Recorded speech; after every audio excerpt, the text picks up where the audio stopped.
नमस्ते, मैं प्रभात प्रियदर्शी। तो आप सभी के लिए एनसीईआरटी ज्योग्राफी क्लास 6 का चैप्टर नंबर 2 लेकर के आया हूँ। इससे आगे हो चुका है, इससे आगे मैंने करवा दिया है। ठीक है, अब यहाँ से स्टार्ट करता हूँ आपको मैं देशांतर रेखा से। ठीक है, देशांतर रेखा एक क्लास उधर हो चुका है। चैप्टर नंबर 2 का मैंने आपको बतलाया है। क्लास 6 का ज्योग्राफी है, कक्षा 6 का एनसीईआरटी का भूगोल है। इससे बीपीएससी 69 पीटी में जो पीटी हुआ है उसमें 2 क्वेश्चन डायरेक्ट आया है। एक क्वेश्चन आया है, ग्लोब पर 1 डिग्री के अंतराल पर खींची गई अक्षांश रेखाएं कितनी होती है।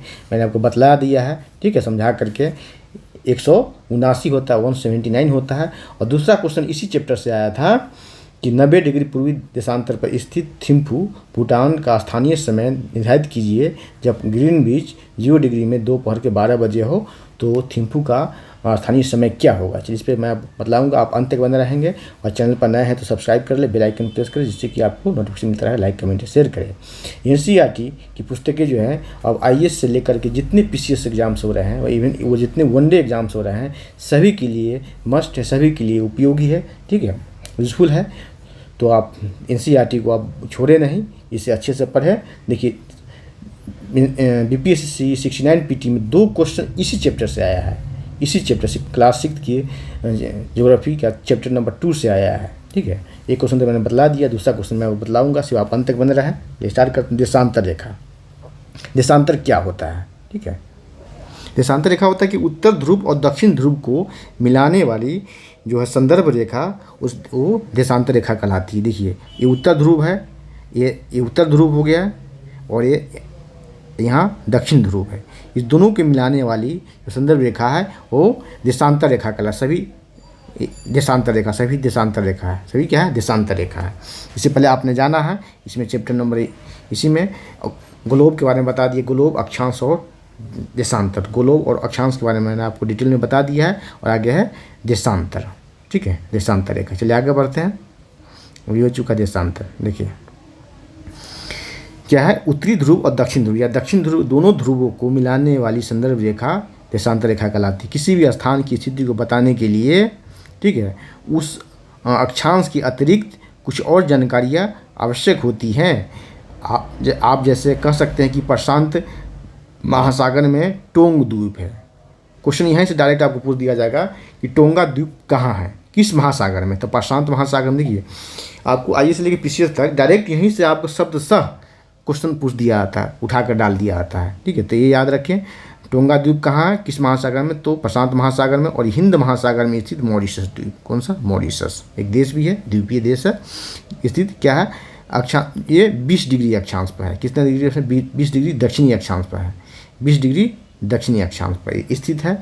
इनकी सही स्थिति जानने के लिए पता करना होगा कि उत्तर ध्रुव को दक्षिण ध्रुव से जोड़ने वाली जो संदर्भ रेखा पूर्व से या पश्चिम की ओर इन स्थानों की दूरी कितनी है। इसे देशांतरीय यामित्र कहते हैं। देखिए जिस तरह से आपने ग्राफ पढ़ा होगा 8th 9th 10th में भी ग्राफ पढ़ना है, ग्राफ तो उस पर क्या एक्स एक्सिस वाई एक्सिस होता है। तो दोनों किसी, जैसे एक्स एक्सिस हो गया, ये वाई एक्सिस हो गया। ठीक है, तो आपको कोई वस्तु यहाँ है, ठीक है, आप ही यहाँ पर रख दिया गया है, तो आपको दोनों एक्सिस लिखना पड़ता है। एक्स एक्सिस भी यहाँ से और वाई एक्सिस भी लिखना पड़ता है। ठीक है, तो एक्स और वाई लिखा जाता है क्या कि एक्स एक्सिस, तो तब जा कर के इसकी सही लोकेशन पता चलता है। इसी तरह आप पृथ्वी पे हैं तो आपको अक्षांश के साथ साथ देशांतर का भी ज्ञान होना चाहिए, तब एग्जैक्ट लोकेशन आप किसी वस्तु का बताएंगे, किसी देश का, महासागर का। ठीक है, आप बता पाएंगे कि यहाँ है, अमुक जगह पर है, इस पॉइंट पर है। ठीक है, वो भी अक्षांश में क्या, उत्तरी अक्षांश, दक्षिणी अक्षांश आपको इंडिकेट करना पड़ेगा। पूर्वी देशांतर, दक्षिण या पश्चिमी देशांतर आपको इंडिकेट करना पड़ेगा वहाँ। ठीक है, चलिए आगे बढ़ते हैं। जैसे कहते हैं, क्या बोलते हैं इसे, इन संदर्भ रेखा को देशांतरीय यामोत्तर कहते हैं, यामोत्तर कहते हैं। तथा उनके बीच की दूरी को देशांतर के अंशों में मापा जाता है, कोण में मापा जाता है, डिग्री में मापा जाता है। प्रत्येक अंश को मिनट में और मिनट को सेकेंड में विभाजित किया जाता है। ये अर्धवृत्त होता है। क्या होता है? अर्धवृत्त होता है। इनके बीच की दूरी ध्रुवों की तरफ बढ़ने पर घटती जाती है, ध्रुवों पर शून्य हो जाती है, ध्रुवों पर शून्य हो जाती है। ठीक है, बीच की दूरी शून्य हो जाती है, यहाँ सभी देशांतरीय यामोत्तर आपस में मिल जाते हैं। आपने इसमें देखा होगा अक्षांश वाले केस में, ठीक है, कि आप विषुवत रेखा से ध्रुव की ओर बढ़ते हैं तो अक्षांश जो है आपको, अक्षांश केस में देखा है कि विषुवत वृत्त से जब आप बढ़ते हैं, यहाँ से बढ़ते हैं, विषुवत वृत्त से बढ़ते हैं ध्रुव की ओर, तो अक्षांश रेखा की लंबाई घटती जाती है। अक्षांशों का आकार क्या है, यहाँ पर घटता जाता है, घटता जाता है। देखिए इस वृत्त, ये हो गया विषुवत वृत्त, ये 20 डिग्री वृत्त है, 40 डिग्री वृत्त, 60 डिग्री। अक्षांशों का आकार घटता जाता है, कम होता जाता है और 90 डिग्री पर आकर शून्य हो जाता है। ठीक है, 90 डिग्री पर आकर शून्य हो जाता है। इसी तरह आप देखेंगे यहाँ देशांतर के केस में, ठीक है, देशांतर के केस में सभी देशांतरीय रेखा की लंबाई तो सेम होती है, बराबर होती है, लेकिन दो देशांतर के बीच की लंबाई जो है, यहाँ पर दो देशांतर के बीच की लंबाई कम होती जाती है। देखिए कम होती जाएगी, कम होती जाएगी, कम होती, यहाँ शून्य हो जाएगी।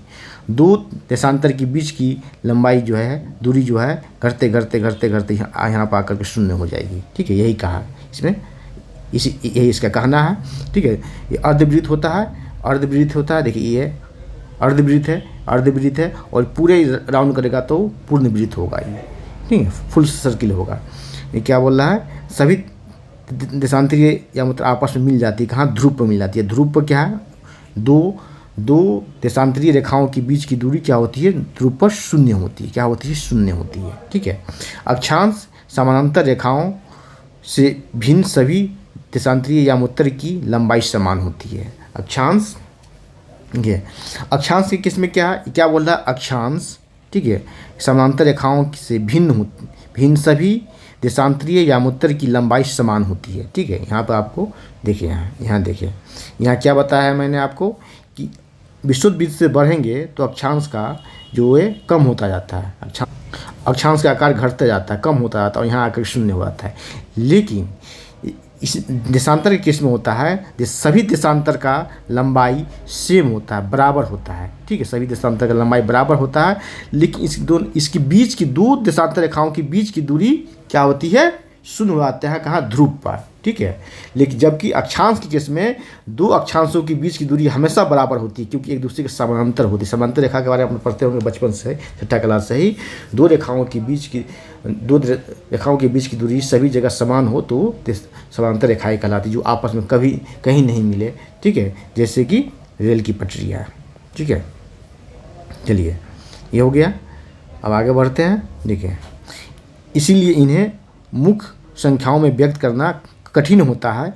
सभी देशों ने निश्चित किया कि ग्रीनिच कहाँ है, ग्रीनिच जहाँ ब्रिटिश राजकीय वेधशाला स्थित है, उसी को रेफरेंस पॉइंट माना, इसी को रेफरेंस पॉइंट माना। देखिए, से गुजरने वाली यामोत्तर से पूर्व और पश्चिम की ओर गिनती शुरू किया। ठीक है, इस यामोत्तर को मुख्य यामोत्तर कहा गया है। क्या बोला गया, इसको मुख्य यामोत्तर बोला गया। यह है मुख्य यामोत्तर। ठीक है, मुख्य यामोत्तर है जो क्या बोला गया, मुख्य यामोत्तर। ठीक है, मुख्य यामोत्तर बोला गया। ठीक है, कहते हैं इसका मान 0 डिग्री देशांतर रखा। कितना डिग्री रखा है इसका मान, 0 डिग्री देशांतर। देख रहे हैं कि आप यहाँ पर 0 डिग्री देशांतर है। यहाँ से हम 180 डिग्री पूर्व या 180 डिग्री पश्चिम की ओर गणना करते हैं। 180 डिग्री यहाँ पूर्व हो गया, ये हो गया पूर्व। ठीक है, पूर्व हो गया, और ये हो गया आपको पश्चिम हो गया। ठीक है, यहाँ दिया भी है 30 डिग्री पूर्व, 60 डिग्री पूर्व, 30 डिग्री पश्चिम, 60 डिग्री पूर्व। यहाँ से पूर्व, यहाँ से पश्चिम। ठीक है, हो गया। प्रमुख यामोत्तर तथा 180 डिग्री यामोत्तर मिलकर पृथ्वी को 2 बराबर भागों में बांटती है। प्रमुख यामोत्तर या इसके पीछे होगा आपको 180 डिग्री यामोत्तर, दोनों क्या करते हैं, पृथ्वी को 2 बराबर भागों में बांटती है। एक कहलाता है पूर्वी गोलार्ध, दूसरा कहलाता है पश्चिमी गोलार्ध। ठीक है, पूर्वी गोलार्ध और पश्चिमी गोलार्ध पृथ्वी को 2 बराबर भागों में बांटती कौन, देशांतरीय रेखा। ठीक है, उसका नाम होता है पूर्वी गोलार्ध और पश्चिमी गोलार्ध। कौन सा है, तो प्रमुख यामोत्तर, ये प्रमुख यामोत्तर हो गया या 180 डिग्री यामोत्तर, दोनों मिलकर के पृथ्वी को 2 बराबर भागों में बांटती है। एक कहलाते हैं पूर्वी गोलार्ध, दूसरा कहलाता है पश्चिमी गोलार्ध। हम लोग जो है, भारत जो है पूर्वी गोलार्ध में है। किस गोलार्ध में है, पूर्वी गोलार्ध में। ठीक है, विभक्त किया जाता है। इसलिए किसी स्थान के देशांतर के आगे पूर्व के लिए अक्षर ई लिखा जाता है, इस तरह से लिखा जाता है, और पश्चिम देशांतर के लिए इस तरह से लिखा जाता है। ठीक है, उपयोग करते हैं। 180 डिग्री पूर्व और 180 डिग्री पश्चिम यामोत्तर एक ही रेखा पर, क्या है, दोनों एक ही रेखा पर है। ठीक है, दोनों एक ही रेखा पर है। अब ग्लोब पर अक्षांश, समांतर रेखाओं एवं देशांतरीय यामोत्तर से बनी ग्रिड को देखते हैं। अगर आपको किसी स्थान के अक्षांश एवं देशांतर की सही जानकारी हो तो ग्लोब पर आप उस स्थान का पता आसानी से लगा सकते हैं। उदाहरण के लिए असम में ढिब्रू है, क्या है ढुब्रू जो 26 डिग्री उत्तरी अक्षांश एवं 90 डिग्री पूर्वी देशांतर पर स्थित है। 26 डिग्री उत्तरी अक्षांश, 90 डिग्री पूर्वी देशांतर। इस तरह से ग्राफ पर किसी वस्तु का, किसी ऑब्जेक्ट का लोकेशन के लिए एक्स एक्सिस और वाई एक्सिस दोनों जरूरी होता है, ठीक है। उसी तरह ग्लोब पर आपको अक्षांश और देशांतर दोनों लिखना जरूरी होता है। उसके साथ उत्तर या दक्षिण या पूर्व या पश्चिम गोलार्ध देशांतर, उत्तर या दक्षिण अक्षांश या पूर्व या पश्चिम देशांतर लिखना आवश्यक होता है। उस बिंदु को जहाँ से ये दोनों रेखाएं एक दूसरे को काटती, उस बिंदु को ढिब्रू स्थान है, ठीक है। यहाँ देखते हैं, आपको समझने के लिए कागज़ पर समान दूरी वाली क्षैतिज तथा ऊर्ध्वाधर रेखाएं खींची और चित्र नंबर 2.7 कहाँ है, 2.7 चित्र नंबर 2.7 यही है। चलिए देखते हैं यहाँ क्या क्या लिखा गया है। ऊर्ध्वाधर रेखाओं को संख्या 1 2 3 4 से, क्षैतिज रेखाओं को, ठीक है, ये वर्टिकल हो गया, ये हॉरिजॉन्टल हो गया, क्षैतिज क ख से अक्षरों से व्यक्त करें। जिन बिंदुओं पर ऊर्ध्वाधर एवं क्षैतिज रेखाएं एक दूसरे को काटती है कुछ छोटे वृत्त खींचिए। इन छोटे वृत्त को अ ब स द से नामों से व्यक्त कीजिए। मान लीजिए कि ऊर्ध्वाधर रेखाएं पूर्वी देशांतर और क्षैतिज रेखाएं उत्तरी अक्षांश को व्यक्त करती है। देखिए इसे दिया गया है, ठीक है। आगे बढ़ते हैं। आप देखेंगे वृत्त ख डिग्री उत्तरी अक्षांश तथा 1 डिग्री पूर्वी देशांतर पर स्थित है। यहाँ देखिए, ठीक है। आगे बढ़ते हैं। देशांतर और समय, यहीं दूसरा क्वेश्चन जो बीपीएससी पीटी में पूछा गया है, इसी से पूछा गया है, इस पर ध्यान देंगे आप, ठीक है।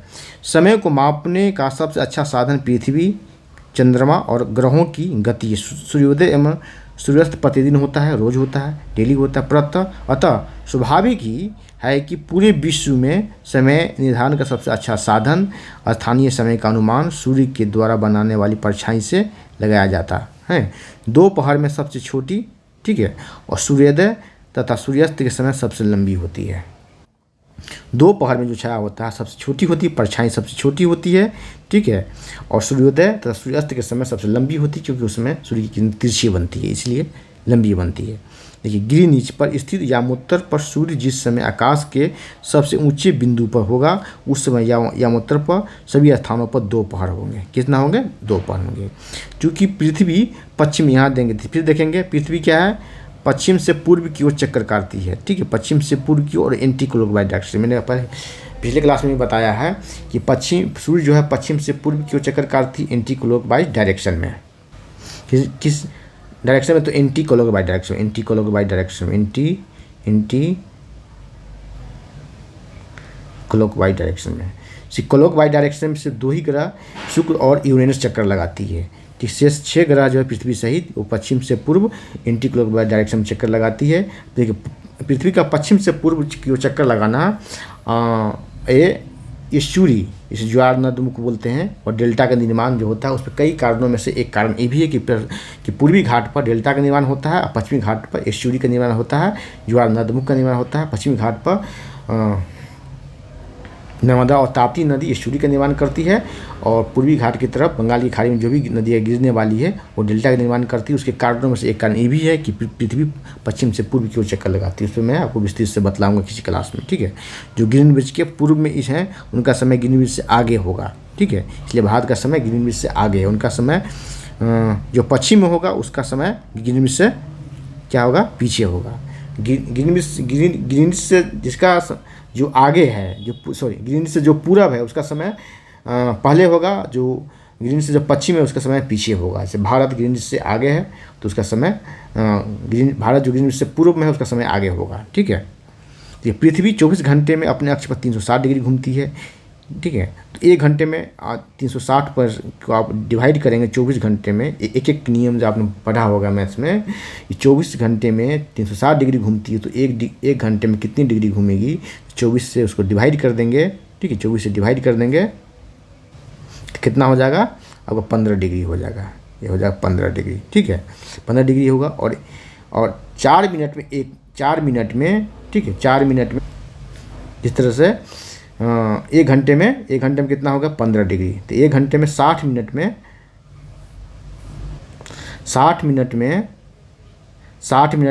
15 डिग्री, 60 मिनट में 15 डिग्री घूम जाता है, 60 मिनट में 15 डिग्री। और 4 मिनट में देखिए 4 मिनट में आगे देखेंगे तब 4 मिनट में 1 डिग्री घूमता है। इसी प्रकार जब ग्रीनिच में दोपहर के 12 बजते हैं तो ग्रीनिच से 15 डिग्री पूर्व में समय जो होगा 5 चौका 60, 1 घंटा आगे होगा, 1 घंटे का समय आगे होगा। ठीक है, क्योंकि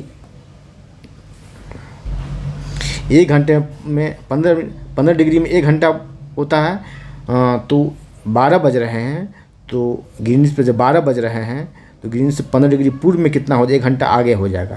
तो 1 घंटा आगे तो दोपहर के 1 बजेंगे। ठीक है, ग्रीनिच पर 15 डिग्री पश्चिम तो 1 घंटा पीछे हो जाएगा, तो 11 बजेंगे। कितना, सुबह के 11 हो जाएगा। वहीं ग्रीनिच पर दोपहर के 12 बजेंगे तो 180 डिग्री पर मध्य रात्रि होगी। कितनी होगी, मध्य रात्रि, आधी रात होगी। किसी भी स्थान पर जब सूर्य आकाश में अपने उच्चतम बिंदु पर होता है तो उस समय दोपहर के समय में घड़ी में 12 बजते हैं। इस प्रकार घड़ी के द्वारा दिखाया गया उस समय उस स्थान का स्थानीय समय होता है। क्या होता है, लोकल टाइम होता है, स्थानीय समय होगा। ठीक है, आप देख सकेंगे देशांतर यामोत्तर पर सभी स्थानों का स्थानीय समय समान होता है। ठीक है, देखिए आप हम मानक समय क्यों मानते हैं। अलग अलग यामोत्तर पर स्थित स्थानों के स्थानीय समय में अंतर होता है। क्या होता है, स्थानीय समय में अंतर होता है। उदाहरण के लिए बहुत से देशांतरों से गुजरने वाली रेलगाड़ियाँ के लिए समय सारणी तैयार करना कठिन हो जाएगा। ठीक है, इसलिए पूरे देश के लिए कई देशों में तक कई स्थानीय समय हैं, भारत में सिर्फ एक स्थानीय समय है। भारत में भी 2 स्थानीय समय की मांग हो रही है। क्यों हो रही है, अगर बतलाता हूँ। भारत में गुजरात के द्वारिका तो असम के डिब्रूगढ़ के स्थानीय समय में लगभग 1 घंटे 45 मिनट का अंतर है। ठीक है, पूर्व और पश्चिम के बीच में। ठीक है, इसलिए आवश्यक है देश में मध्य भाग से होकर गुजरने वाली किसी यामोत्तर के स्थानीय समय को देश का स्थानीय समय माना जाए। इस यामोत्तर की रेखा के स्थानीय समय को पूरे देश का मानक समय माना जाता है। भारत का कितना है यामोत्तर, तो 82.5 डिग्री पूर्वी देशांतर को यामोत्तर समय माना गया है। पूरे देश में मानक समय माना जाता है, भारत का स्थानीय समय माना गया है। ठीक है, आगे बढ़ते हैं। भोपाल के निकट एक छोटे से नगर में रहता है, कौन सा, तो नाम है गोपाल कबीर। वह अपने मित्र आलोक से कहता है कि वे लोग आज रात्रि में नहीं सो पाएंगे। भारत और इंग्लैंड के बीच में क्रिकेट मैच लंदन में 2 बजे अपराह्न में शुरू होगा, अर्थात भारत के समय अनुसार 7:30 बजे शाम के शुरू होगा, देर रात्रि में समाप्त होगा। क्या भारत के बीच के समय का अंतर क्या है, देखिए क्या है 82.5 डिग्री। तो 15 डिग्री में 1 घंटे होते हैं, 15 डिग्री में 1 घंटे, 82.5 डिग्री में 5.5 घंटे हो जाएगा। ठीक है, 15 डिग्री में कितना होता है, यहाँ ध्यान, 15 डिग्री में 1 घंटा होता है, 1 आवर, तो 15 × 5 = 75। ठीक है, तो कितना हो जाएगा 75 डिग्री हो जाएगा, तो हो जाएगा 5 घंटा हो गया, 5 घंटा हो जाएगा। और इसका 7.5 डिग्री इसमें जोड़ देंगे, 7.5 डिग्री 7 पॉइंट, तो कितना हो जाएगा 82 डिग्री हो जाएगा। कितना हो जाएगा 82 डिग्री। ठीक है, 82 डिग्री 30 मिनट हो जाएगा। तो 5.5 घंटा इससे आगे होता है। कितना, 5.5 घंटा भारत का समय ग्रीनिच से 5.5 घंटा आगे होता है। ठीक है, जब लंदन में दोपहर के 2 बजे होंगे तब भारत में कितना होगा 7:30 बजे, 7:30 होंगे, शाम हो जाएगा। ठीक है, कुछ देशों का देशांतरीय विस्तार अधिक होता है, जिसके कारण वहाँ एक से अधिक समय मानक होते हैं। ठीक है, उदाहरण के लिए रूस में कितना मानक है, 11 मानक है, और रूस में 11 मानक है, कनाडा में 8 मानक है। इस तरह से कई देशों में एक से अधिक मानक, लेकिन भारत में एक ही मानक इसलिए रखा गया है कि भारत में साक्षरता दर कम है, इसलिए समय का वो जैसे ट्रेन से यात्रा कर रहे हैं, बस से यात्रा कर रहे हैं, तो समय का सही अनुमान वो नहीं लगा पाएंगे। ठीक है, सही वो सेट नहीं कर पाएंगे, तो उनका क्या होगा, ट्रेन छूट जाएगा। ठीक है, बहुत शादी ब्याह लेट हो जाएगा। इसलिए क्या है कि भारत में एक ही समय मानक रखा गया है। रूस में कितना समय मानक है, 11 समय मानक। देशांतरी विस्तार जिसमें ज़्यादा होता है वहाँ अधिक समय मानक होता है। चलिए मैं आपको बतला रहा हूँ कि बीपीएससी में इसी से एक क्वेश्चन पूछा गया है पीटी में, वो मैं आपको बतला रहा हूँ। बीपीएससी में एक बीपीएससी 69 पीटी में क्वेश्चन पूछा गया था इससे संबंधित। एक तो अक्षांश रेखा से संबंधित था, दूसरा क्वेश्चन था इस देशांतरीय समय से। इस चैप्टर से 2 क्वेश्चन आया था बीपीएससी 69 पीटी में। 90 डिग्री पूर्वी देशांतर पर स्थित थिम्फू, मतलब थिम्फू कहाँ है, भूटान का स्थानीय समय निर्धारित कीजिए जब ग्रीनविच में 0 डिग्री, ग्रीनविच क्या है 0 डिग्री, इसको डिनोट किया था दोपहर के 12 बजे हो। दोपहर के कितने बजे है, 12 बज रहा हो, 12 बजे हो रहा हो, ठीक है। और कितना डिग्री है, 90 डिग्री पूर्वी देशांतर। ध्यान देंगे 90 डिग्री पूर्वी देशांतर, ठीक है। तो समय इसका क्या होगा, ठीक है। यहाँ दोपहर के 12 बज रहे हैं, दोपहर के 12 बज रहे हैं, दोपहर है, पहर है, ठीक है, 12 बज रहे हैं, ठीक है। और 90 डिग्री, तो 90 में 15 से आप भाग दीजिए, तो क्योंकि 15 डिग्री में 1 घंटा होता है। 15 डिग्री 1 घंटा में एक नियम से बनाएंगे। 15 डिग्री में 1 घंटा होता है, तो 90 डिग्री में कितना घंटा होता है, तो इसको 15 से डिवाइड करेंगे। 90 डिग्री को 15 से डिवाइड करेंगे, 15 डिग्री से, तो कितना होगा, 15 छक्के 90, 6 घंटा। तो 6 घंटा क्या है, पूर्वी देशांतर। क्या बोला गया है, पूर्वी देशांतर। तो 6 घंटा आगे होगा। यहाँ 12 बज रहा है तो 6 PM हो जाएगा। क्या हो जाएगा, 6 PM हो जाएगा, 6 PM हो जाएगा, मतलब शाम का 6 बजे होगा, शाम का 6 बजे होगा। यही क्वेश्चन था, ठीक है। इसलिए मैं कह रहा हूँ कि NCERT को पकड़े रखिए। किसी भी एग्ज़ाम को क्वालिफाई करना है, कम्पीट करना है, तो आप किसी भी कंपटीशन को कम्पीट करना है तो NCERT को भूलिए मत, इसको पकड़ के रखिए। इसको 5 बार 6 बार पढ़िए, पहले बेस मजबूत करता हो। कोई मोटी मोटी किताबें किसी भी पब्लिकेशन का पढ़ना हो तो पढ़ें। आपने देखा है कि बीपीएससी 69 पीटी में इतना टफ क्वेश्चन पूछा गया, उसमें 2 क्वेश्चन इसी चैप्टर से पूछा गया है। तो आज इतना ही, फिर अगले क्लास में मिलते हैं। और चैनल पर नए हैं तो सब्सक्राइब कर लेंगे। चलिए पहले आपको क्वेश्चन बतला देता हूँ इसमें, ठीक है, क्वेश्चन में बतला देता हूँ। अभी रुकता हूँ, देखिए इस पर तो आपको लिखने का क्वेश्चन है, यहाँ देखते हैं। ऑब्जेक्टिव क्वेश्चन में बतला देता हूँ आपको, ठीक है। प्रमुख यामित्र का मान कितना है, तो प्रमुख यामित्र का मान है 0 डिग्री, ग्रीनिच, जो इंग्लैंड के में क्या वेधशाला है। शीत कटिबंध किसके नज़दीक पाया जाता है, तो शीत कटिबंध ध्रुवों के नज़दीक पाया जाता है। देशांतरों की कुल संख्या कितनी है, तो देशांतरों की कुल संख्या कितनी है, 360 है। कितनी है, 360 है, ठीक है। 360 देशांतरों की कुल संख्या है। 180 यहाँ देख लीजिए। इसी तरह से आपको पूछा गया था अक्षांश रेखा पर, तो 179 था। तो आपको कोई कन्फ्यूजन ना हो, अब मैं आपको बतला देता हूँ। यहाँ से 0 है, यहाँ से बढ़ते जाएंगे तो क्या होगा, 1 डिग्री से बढ़ते जाएंगे। यहाँ भी 1 डिग्री है, 1 डिग्री बढ़ते जाएंगे तो 180 पाएंगे। यहाँ से भी बढ़ते जाएंगे तो 180 भी आएंगे। आप सीटिंग अरेंजमेंट पढ़े होंगे रीजनिंग में, ठीक है। कोई एक ही पॉइंट पर 2 आकर के मिलता है तो उसमें जो काउंट किया जाता है नंबर, तो 1 को माइनस कर देते हैं, ठीक है। तो 180 डिग्री इधर से भी, 180 डिग्री इधर से भी, ठीक है। 180 डिग्री इधर से भी जाएंगे हम, ठीक है, ध्यान देंगे। 180 डिग्री यहाँ से भी वो आगे गया, 180 डिग्री आगे गया, ठीक है। अब जाने की कहा गया कि 180 डिग्री पूर्व से भी और 180 डिग्री पश्चिम से ही, दोनों क्या है, एक ही बिंदु पर है, दोनों एक ही बिंदु पर है। देखिए यहाँ दिया भी है, यहाँ देखेंगे आप 180 डिग्री पूर्व, ये जानना रोचक होगा कि 180 डिग्री पूर्व और 180 डिग्री पश्चिम यामित्र एक ही रेखा पर है। तो रीजनिंग में ही पढ़े होंगे सीटिंग अरेंजमेंट में कि, ठीक है, आपको नंबर निकालना होता है तो 180 डिग्री दोनों 180 डिग्री पर ही कोई वस्तु अगर एक ही पॉइंट पर है, ठीक है, दाएँ और बाएँ से कोई वस्तु अगर एक ही नंबर पर है तो उसका संख्या 1 माइनस हुआ आता है। तो 180 डिग्री तो कितना हो जाएगा, 360 डिग्री। कितना, 360 डिग्री। और इसमें से हम 1 माइनस कर देंगे क्योंकि ये दोनों 180 डिग्री एक ही पॉइंट पर है, तो एक माइनस कर देंगे, कितना हो जाएगा, 359 हो जाएगा।